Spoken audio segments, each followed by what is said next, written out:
The small diner on the corner of Maple Street was nearly empty that evening. The neon sign outside flickered in and out, half alive like the man who sat by the window. David Miller, a quiet 42-year-old construction worker with worn-out hands and tired eyes. He had just finished a long shift, his body aching and his mind somewhere between exhaustion and loneliness. It had been 6 months since his wife, Clara, passed away.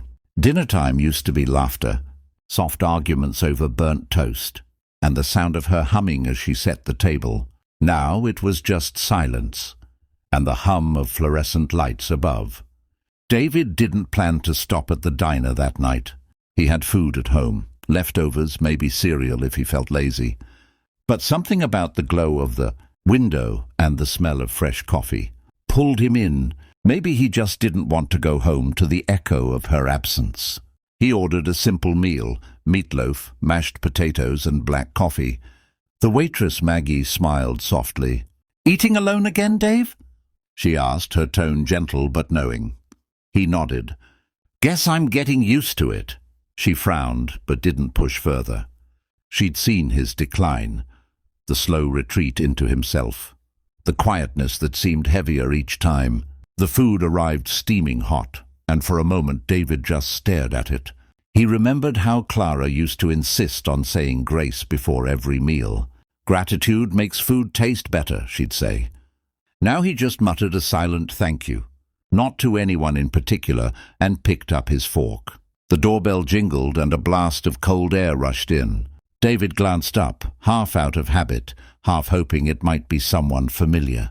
But instead a woman entered, young, maybe in her late 20s, wearing a worn-out jacket that looked too thin for the weather. Her hair was messy, tied in a loose bun, and in her arms she held a small boy, maybe 5 years old, wrapped in a faded blanket. The boy's cheeks were red from the cold, and his eyes, big and curious, darted around the room. The woman hesitated at the entrance, scanning the tables. Most were empty, except for David's and one occupied by 2 college kids glued to their phones. She bit her lip and approached Maggie nervously. "Excuse me," she said softly. "Do you still serve the kids' meal?" Maggie nodded, glancing toward the little boy. "Of course." "Want to take a seat?" The woman looked down, embarrassed. I don't have enough for both of us." "Just one meal, please." Maggie's expression softened. But before she could respond, David stood up. "You can sit here," he said. The words surprised even him. The woman turned, startled. "Oh, no, sir. I didn't mean to." "It's all right," David said with a faint smile. "There's room for 2 more. Let the kid eat. You can share if you want." She hesitated, clutching her son tighter, then nodded slowly. "Thank you, sir. That's very kind." They sat across from him, the woman looking shy and uncertain, the boy staring at the food on David's plate, as if it were a treasure chest. David smiled. "You hungry, champ?" The boy nodded eagerly and his mother blushed. "I'm sorry, he hasn't eaten much today." David waved it off. "Then he's in the right place," he signaled Maggie. "Bring another plate, and something warm to drink for both of them." Maggie smiled, her eyes softening. It had been a long time since she saw David care about anyone other than himself. As they waited, the little boy peeked over the table. "I'm Liam," he said proudly. "Mom says I'm 5 3/4. David chuckled. "That's a big number. I'm 42.5. Guess that makes me ancient." The boy giggled, and even his mother laughed, a tired, beautiful sound that David hadn't heard in so long. "I'm Sarah," she said quietly. "Thank you. I didn't mean to intrude." "You're not intruding," David said. "Nobody should eat alone. Trust me, I know." The food came, and Liam dove in with the pure joy only a hungry child could have. Sarah tried to stop him, embarrassed, but David shook his head. "Let him. That's what food's for." For a while, the 3 of them ate in silence. Except for the boy's happy chatter, David found himself smiling more than he had in months. Something about the way Sarah looked at her son, tired but filled with love, reminded him of Clara. When the plates were nearly empty, Sarah finally spoke. "We've been staying at the shelter downtown," she said softly. "I lost my job 3 months ago. Couldn't pay rent anymore. I was going to skip dinner, but Liam kept saying he was hungry. I didn't know what else to do. David's heart tightened. I'm sorry, he said. That's hard, she shrugged. We'll figure something out. We always do. But her voice trembled, and David could see the exhaustion in her eyes, the kind that no amount of sleep could fix. He wanted to say something comforting, but all he managed was, You're doing great. He's lucky to have you. Sarah looked down, blinking back tears. I don't feel lucky most days. Maybe not, David said quietly. But sometimes it takes someone else to see what you're doing, right? The boy reached across the table and handed David a small plastic dinosaur. You can have him, he said proudly. He's a good one. His name's Spike. David smiled, touched. Thank you, buddy. I'll keep him safe. Sarah tried to apologize again, but David stopped her. You've already said thank you. Just eat, you both deserve it. When the meal was over, Sarah insisted on paying for her share, but David shook his head. Consider it my treat. She hesitated, then nodded gratefully. I don't know how to thank you. You just did, David said with a soft grin. They stood to leave, and as she walked toward the door, Liam turned and ran back to David, throwing his arms around his waist. Thank you, mister, he whispered. David froze, surprised, then gently patted the boy's back. You're welcome, kid.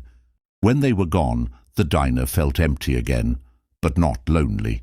This time, David looked at the little dinosaur on the table, smiling faintly. For the first time since Clara's passing, he didn't feel completely alone. He whispered to himself, Guess dinner's better when shared. 2 weeks passed since that evening. David went back to the diner almost every night, sitting at the same table by the window.